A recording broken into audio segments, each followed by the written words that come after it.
What's up, guys? Welcome back to Pew Pew Brothers. Today we're talking subcompacts. This one here is my choice. This is my concealed carry. This gun rides with me pretty much every day. If I'm not carrying another relatively full-size gun, I like to carry this one. This is an M&P Shield 45. It's actually a Shield 2.0. And this one in particular is a Performance Center. Basically, the Performance Center, the difference between the 2.0 and the 2.0 Performance Center is going to be you're going to have better sights. So we've got some night sights on this thing, some true glows. You're going to have the ported slide, the port on the barrel. And then they actually, this one's clear, they actually did a little bit of trigger work to it from what I understand.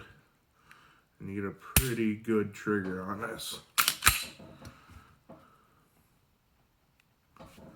I'm gonna drop the dang gun.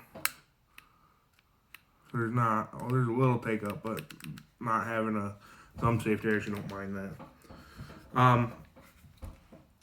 For me, so clearly the Shield comes in 940 and the Shield 2.0. They came out with the 45. I used to carry a 40 caliber Shield.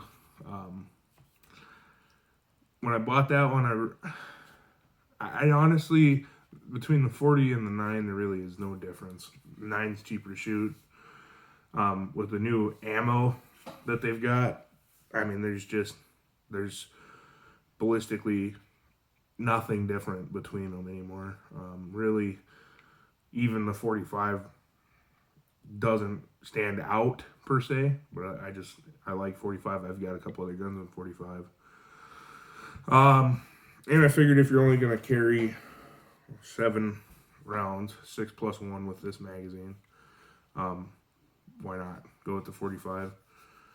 They all pretty well weigh the same. I'm not 100% sure if the 9 actually, I don't think it holds anymore. I think it only holds 8 rounds, 7 rounds. These are single stack pistols. There's the magazine. Single stack. 45. I like to carry 200 grain hollow points. These are Federal. Magazines, one of the kind of cons to this pistol is magazines are kind of expensive. $25 for the extended mag. And the reason that I do the extended mags, get these shells out of here quick.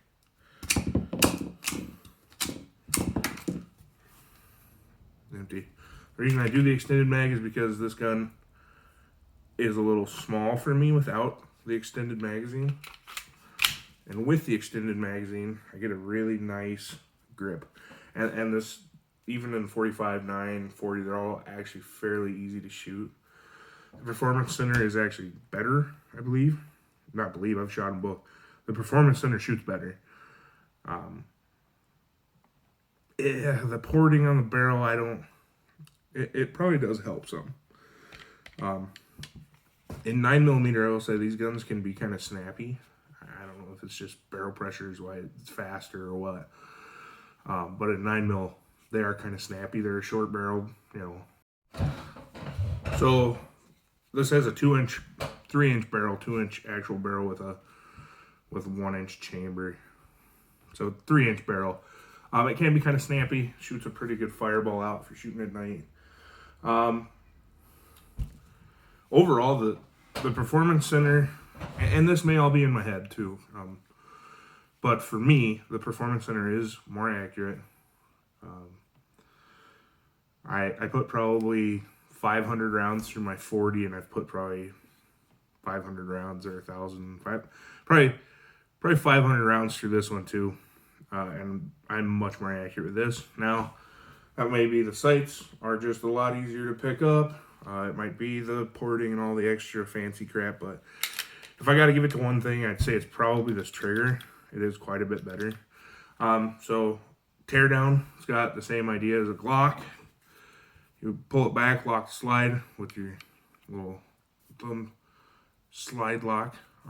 There's a little slit pin here. And then you just make sure it's clear, no magazine. drop it, pull the trigger. Polymer frame, same trigger mechanisms as everything anymore. Glock, they all look the same. Pretty well all function the same. You got your spring, barrel spring, recoil spring. Then you slide your barrel forward, kind of tip it back and out.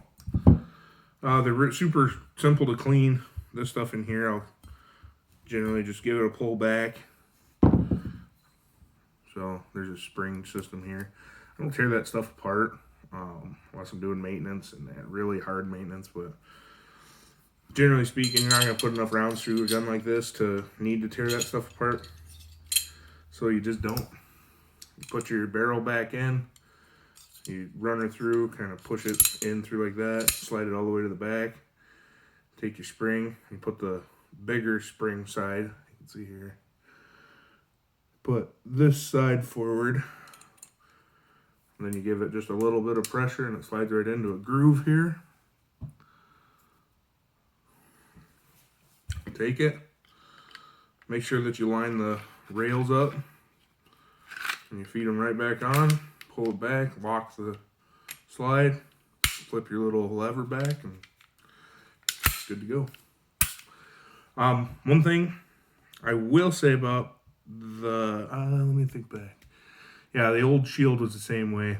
The, or the slide catch here. So when you shoot, this has last round hold open, and that will catch. Unless you're doing a full-blown like tactical reload, which my hands are too big, I couldn't even do it. I'd end up pinching my hands. But unless you're taking that, smacking that in at the same time dropping that chassis, even you're not gonna get it. That thumb drop is hard. Smaller guys, women, younger shooters, you're not gonna get that. Plain and simple. They may have, as a matter of fact, I'm sure somebody's got aftermarket slide release, but if I'm gonna reload, I'm gonna slingshot it and go from there. The magazines are fairly heavy.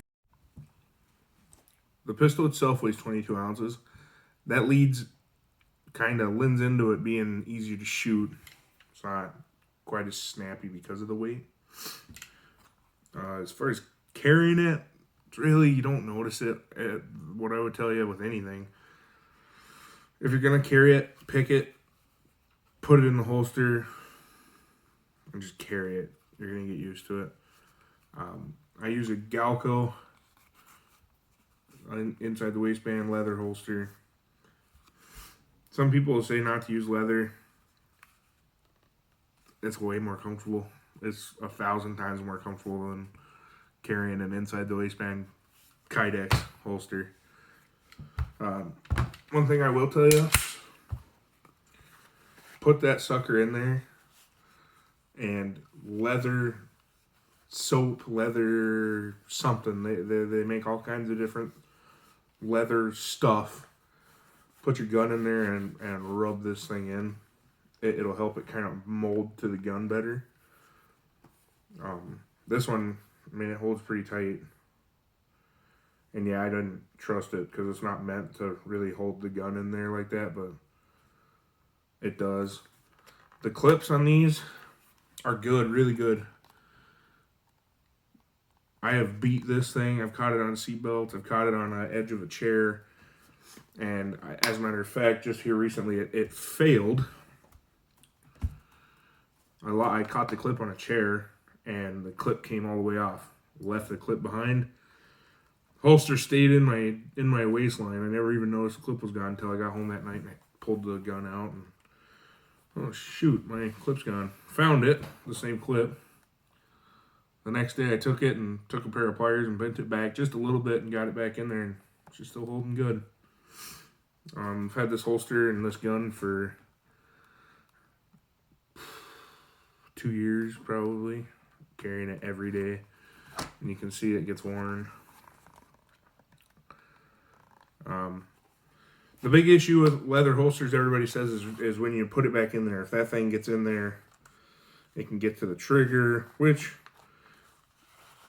it could happen. It could happen. But I'll tell you, these are not that hard to take on, put in and pull out. If you're trying to, they're not that hard to do. If you get in a situation where you need to use your weapon, the last thing you need to be worrying about is reholstering. You're not doing it and trying to get away. You are using this for self-defense. And the biggest issue with self-defense is carrying it. If you don't have it, that's the day you'll need it. So get something comfortable to carry. Every time I've ever used this, if I'm carrying it and I pull this gun out, it's every time it's been at a range or at home shooting, and I'll pull it out, shoot, do all my shooting.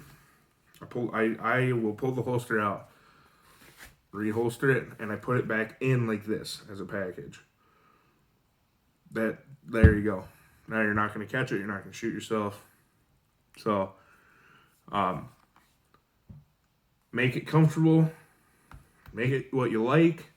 Otherwise, you will never carry it. And that completely defeats the purpose. Staying on the same topic, this Hogue grip.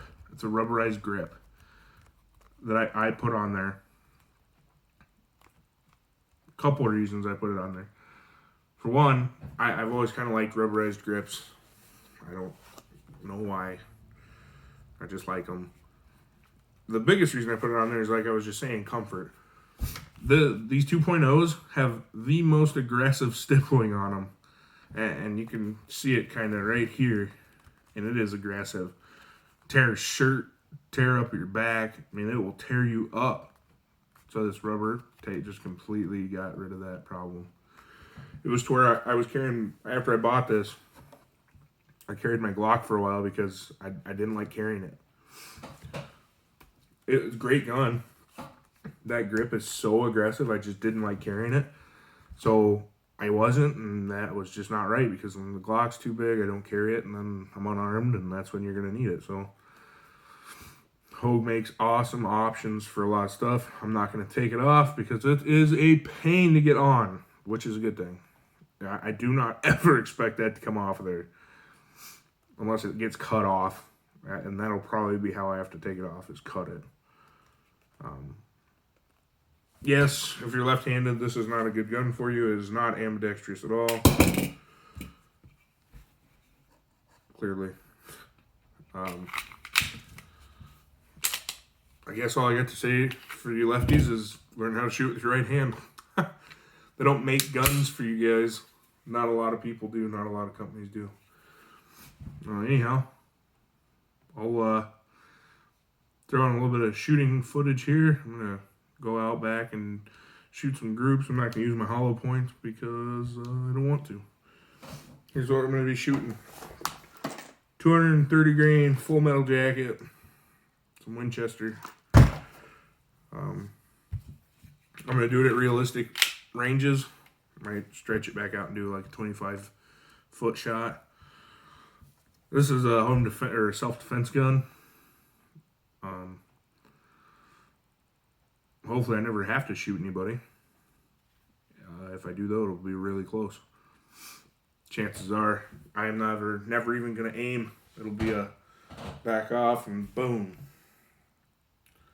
So I'm going to shoot at some realistic ranges inside probably 7 yards. And we'll see what it does for groups. So.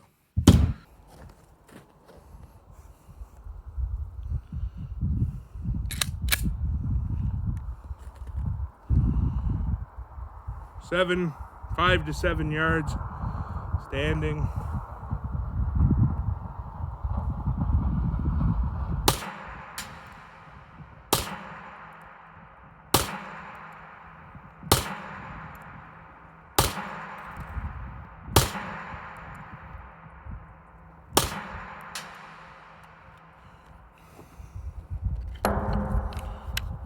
Shield.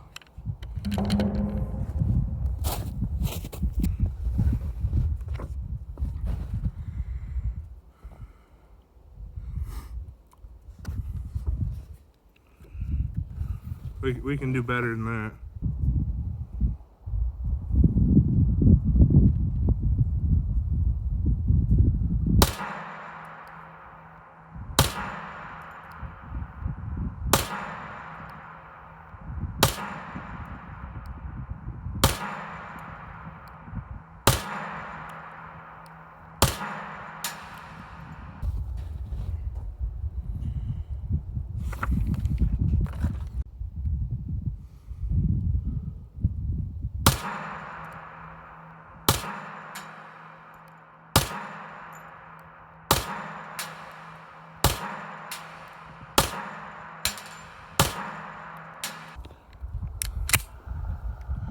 So on this one, I'm gonna do it basically as if it were somebody coming at me. Basically as fast as I can pull the trigger and accurately hit.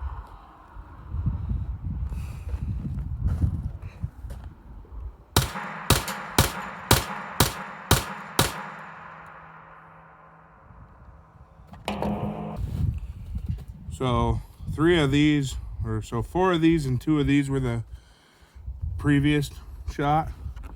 Then these 2, 4, 6, 8 were the last shots.